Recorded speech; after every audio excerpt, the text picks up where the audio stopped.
Hoje nós vamos conversar sobre algo um pouquinho esquisito, vamos entender assim. Porque vamos pensar numa pergunta: como que a gente lê alguma coisa que não foi escrita?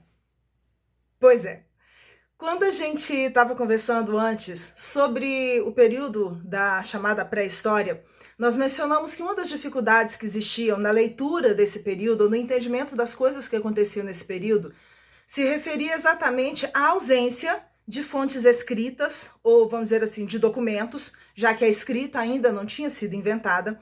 E exatamente por conta disso, os historiadores da era moderna definiram como sendo um marco para o início da história, da narrativa histórica, né, em torno das ações dos seres humanos sobre o planeta, o surgimento, o desenvolvimento da escrita.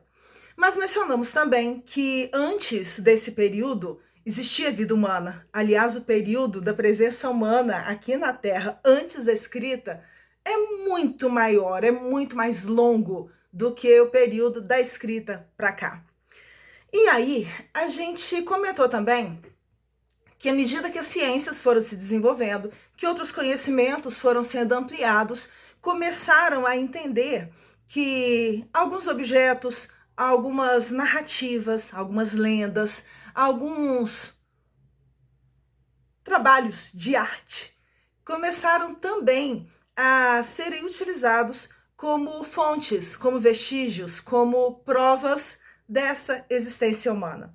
Hoje nós não vamos falar especificamente sobre nenhum período ou sobre alguma situação, algum evento específico, mas nós vamos conversar um pouquinho sobre crenças e sobre imagens. Mas o que vai ficar hoje desse tema é, na verdade, uma provocação. Quando a gente vai buscar a história antes da história, esse período da pré-história, o entendimento do que teria acontecido nesse período, normalmente a gente se baseia em duas coisas: vestígios da presença humana, normalmente objetos, fósseis, pinturas e assim por diante, construções e assim por diante, mas ao mesmo tempo a gente se baseia em comportamentos e tradições que existem ainda hoje em povos que, se formos pensar em termos do modelo de civilização que a gente está habituado, a nossa civilização atual, a gente se baseia em povos que o modo de vida deles se aproxima, de certa forma, do modo de vida lá atrás. Do que a gente está falando? Povos que ainda sobrevivem mais da caça, da pesca e da coleta do que propriamente da agricultura e da pecuária. Não necessariamente porque não saibam, mas às vezes porque a própria estrutura do ambiente onde eles vivem não permite que isso daí aconteça com tanta tranquilidade. E, ao mesmo tempo, o desenvolvimento da psicologia, da antropologia, vai mostrar que existem alguns comportamentos que eles persistem no imaginário. Existem algumas tradições que, apesar do mundo se alterar em termos de tecnologia, em termos de ciência, de desenvolvimento econômico, algumas tradições permanecem. E aí, fazendo um exercício de comparação, de análise, os estudiosos desse período, né, da pré-história, tentam levantar possibilidades analisando o conjunto daquilo que foi encontrado com aquilo que ainda existe mais ou menos semelhante hoje no mundo. Do que a gente está falando? Vou trazer para vocês alguns exemplos que eu costumo colocar para os meus alunos dentro de sala de aula quando a gente começa a falar sobre história da arte lá na pré-história. Normalmente eu brinco com eles falando da seguinte forma, e eu sei que o exemplo parece meio esquisito. E aqueles que já foram meus alunos, me perdoem, é só para a gente relembrar. Imagina, e normalmente eu peço isso para aqueles assim, gente, imagina que é a mãe de vocês. Só que vocês vão imaginar que vocês estão com um retrato mesmo, impresso, né? Igual tinha antigamente, um retrato da mãe de vocês aqui, na palma da mão. Mas tem que ser se gosta da mãe. Se não gosta da mãe, escolhe outra pessoa que gosta, porque o exemplo tem que ser pesado o suficiente. Agora imagina que a gente pegou um alfinete ou uma agulha bem afiadinha e a gente vai brincar de furar os olhinhos da mãe da gente no retrato que está na palma da mão da gente. Dá para fazer isso com tranquilidade? Não parece que de alguma forma É como se a gente estivesse fazendo aquilo com a pessoa. Da mesma forma, hoje mudou um pouco, né? Por causa da própria internet, da questão da tecnologia digital. Antigamente, era muito comum a gente ouvir histórias de... As meninas são mais sinceras nesse sentido, mas de ouvir histórias, por exemplo, de meninas que tinham rompido o namoro, terminado o relacionamento, e ficava com raiva do menino e aí rasgava as fotos. Não estava fazendo nada com esse namorado. Mas simbolicamente é como se aquilo tivesse sendo destruído, como se aquilo tivesse sendo quebrado de algum modo. Ao mesmo tempo, uma outra brincadeira que a gente faz sabe aquela história que pelo menos uma vez na vida passou pela mente da gente, e na adolescência é ótimo para acontecer esse tipo de coisa, de primeiro amor, seja para o menino ou para a menina, e de vez em quando a gente se pega escrevendo o nome da criatura numa folha do caderno. E aí, quando a gente olha, já tá o nome do menino ou da menina com o coraçãozinho e o nome da gente junto. Sabe esse tipo de situação? Isso daí não significa absolutamente nada. Mas é como se a gente, simbolicamente, estivesse já construindo aquela relação, mesmo que fosse numa folha de papel. Por que a gente brinca dessa forma? Por que a gente tem dificuldades de lidar com essa destruição de imagens ainda hoje? Comentei também uma vez com os alunos de uma prática que a gente vê em alguns lugares, e não é errado não, tá, gente? Nós não estamos falando de certo e errado, nós estamos levantando questões.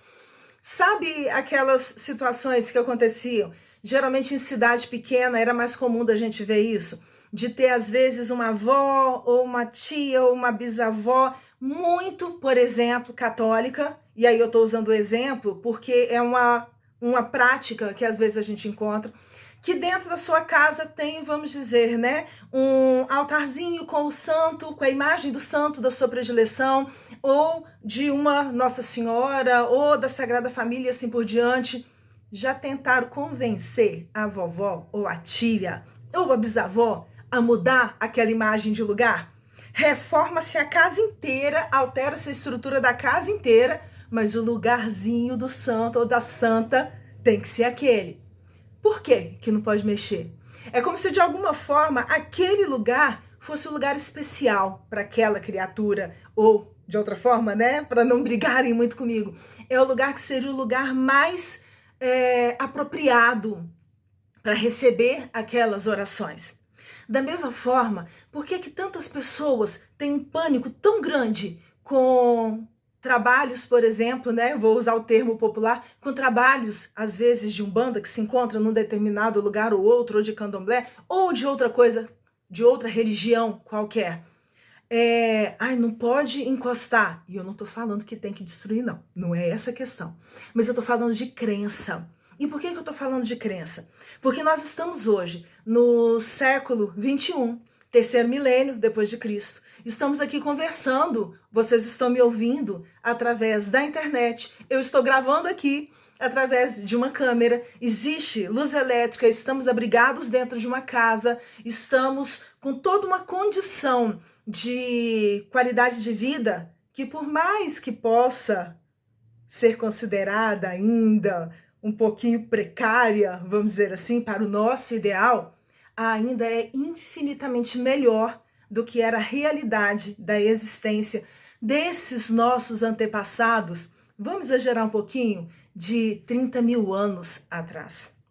Se hoje eu ainda acho que, de certa forma, quando eu estou estragando uma imagem qualquer, eu estou estragando ou atacando aquela pessoa, ou o que aquela pessoa simboliza, ou a intenção por trás daquele arranjo feito, se quando eu faço isso hoje com uma imagem, eu sinto como se eu estivesse ofendendo de alguma forma aquela entidade religiosa, seja ela qual for, seja um santo da igreja, seja um orixá, ou seja o que for, se hoje eu ainda penso assim, imagina há 30 mil anos atrás, vivendo de forma nômade, com animais que poderiam me devorar, acabar com a minha família a qualquer momento, sem saber o que eu vou comer amanhã, porque vai depender do que eu conseguir caçar ou não, sem saber quais são as condições que o clima vai me oferecer, sem ter noção de se eu vou adoecer ou não e se eu adoecer, provavelmente a chance de morrer vai ser muito grande.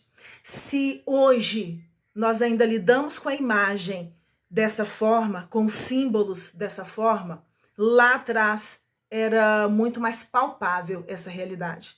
Isso significa que não tem como a gente olhar para as produções artísticas, principalmente para essas feitas lá atrás, nesse período ainda da nossa vida, né, da vida humana, que a gente se refere a ele como pertencente ao paleolítico ou neolítico, se a gente não entender que as coisas eram muito mais concretas para o entendimento dos seres humanos do que a gente imagina hoje.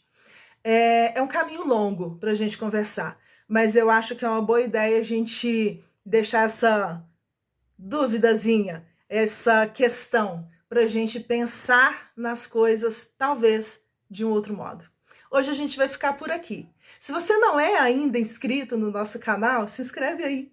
Se você acha que os nossos vídeos podem ser interessantes para alguma outra pessoa, compartilha, curte. E se tiver alguma questão que você não concorda, fique à vontade. Que você acha que deveria ser mais aprofundada, fique à vontade. Ou um tema que você acha que seria interessante que a gente trouxesse aqui para discussão, fique à vontade. Nós estamos aqui exatamente para a gente crescer junto. Um beijo grande para vocês.